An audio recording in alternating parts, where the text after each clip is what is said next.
We are getting our new pullets tomorrow, so it's time we make the necessary preparations.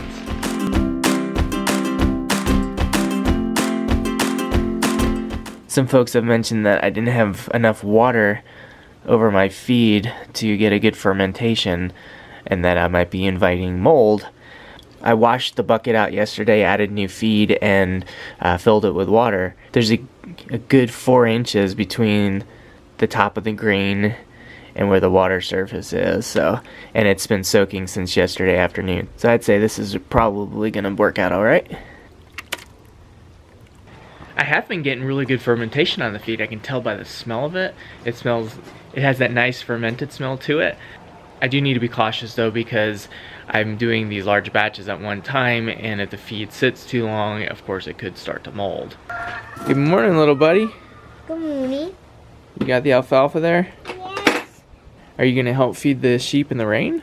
Yes. A few days ago I had said that the rain would be starting up again for another week, but the last few days have been really nice. We haven't had any rain during the day. It's been coming overnight each night, which is a much preferred time that it comes. It sure is nice in here though, isn't it, little buddy? Yes, because it's not raining here. And this is preventing the rain from getting on us.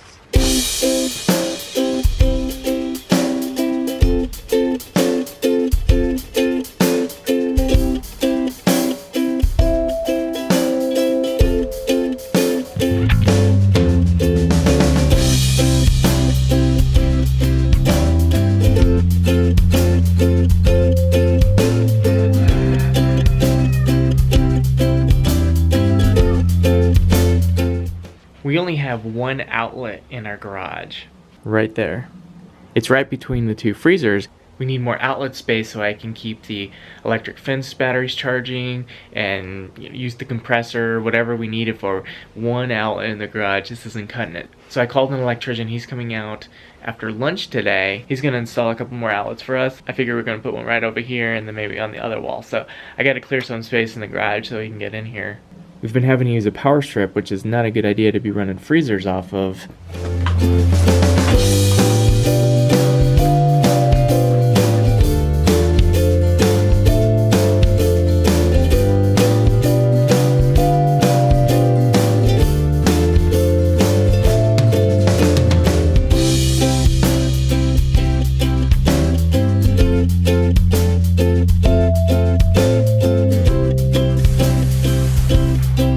So I have this spot cleaned out here where he can get in and maybe install an outlet there. And then over here also have a spot cleaned out for him to get in there.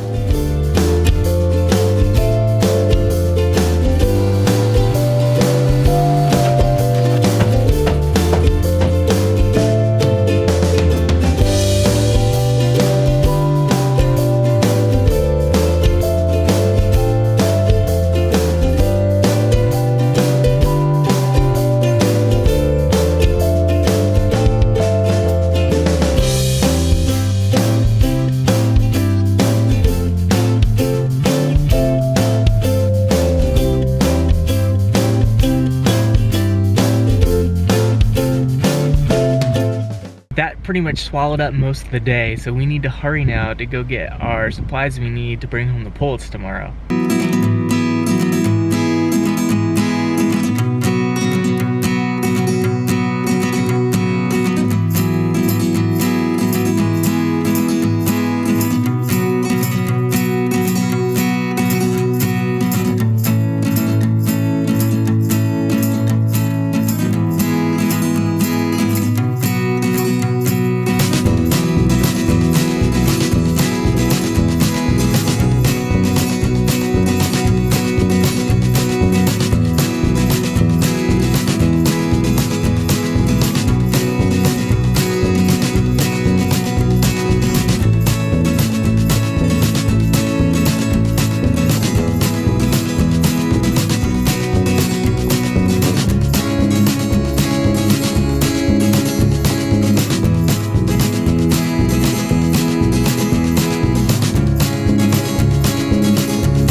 mineral feeder. I already have feed and grit and all the other stuff that they need. And now I have a roosting bar in here for them. My first thought with the roosting bar was to just rest it on the skids and just drive a nail in through the top. But then the problem was this cattle panel's here, and then the plastic is here, and one, if I slipped, I didn't want to risk puncturing the plastic. Two, it's a really hard angle to get that screwdriver in. So I used some of my brackets to get on there, which worked on the other side. But over here, the clearance was limited because of the cattle panel bottom here, and I didn't think about that when I was doing the brackets. So this side's a little bit elevated, but that's perfectly fine. The roosting bars in the chicken tractor are also slanted at an angle. If you've read the plans for building the chicken tractor, in there Justin Rhodes, the author of the plans, noted that in nature, chickens like to roost in trees. Tree limbs aren't parallel completely to the ground. They're not at a 90-degree angle to the tree. They're often at wonky angles. One thing I did forget at the hardware store was I forgot to buy a better hasp for the greenhouse door. One barred rock still out. She just ran out. I think she got a little fight inside. There you go. No, go on in. There she goes. Good night, Miss Red. As far as the location of the greenhouse when it's going to house the pullets, I might be in a little bit of a pickle on that one. Ashley left for a business trip this morning, so I'm by myself again. So I'm probably just going to wind up leaving it right here. I've been thinking a lot about where I want it, and I'm thinking I want it just outside the sheep corral, right where that hay stack used to be right there. I thought briefly about just putting it in the corral because the cattle panel fencing is already up. All I would need to do is put the chick fencing on the interior of it so they don't go through the cattle panels, and they'd be good to go. But the problem with that is I want to still use that as a receiving area next spring when we get more sheep. Wherever the chickens wind up over winter, I'm going to be putting down a bunch of wood chips, and those wood chips would choke out any of the grass growth in the spring. We're going to have to be using a deep litter method for the winter, so it's going to be a thick layer of mulch in there. If I do that in the corral, then it's going to choke out all that grass, and bringing sheep into that in the spring, they won't have a nice place to relax when they first get off the trailer and start eating grass and such like they did this year. But as always, these plans are subject to change and probably will.